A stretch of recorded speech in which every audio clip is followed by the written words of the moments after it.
கன்னியாகுமரி மாவட்டம் அழகிய மண்டபத்தில் நேற்றிரவு சாலையை கடக்க முயன்ற லட்சுமி என்ற மூதாட்டி மீது குளச்சல் பகுதியிலிருந்து அதிவேகமாக வந்த இருசக்கர வாகனம் மோதி சக்கரம் தலையில் ஏறிய சிசிடிவி காட்சி வெளியாகும்.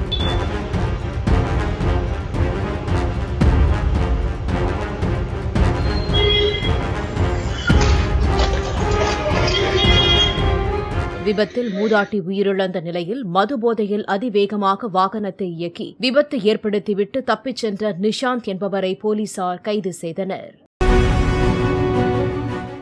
பிளே ஸ்டோர் மற்றும் ஆப் ஸ்டோரில் இருந்து பாலிமர் செயலியை QR கோடு மூலம் பதிவிறக்கம் செய்யுங்கள். செய்திகளை உடனுக்குடன் பெறுங்கள்.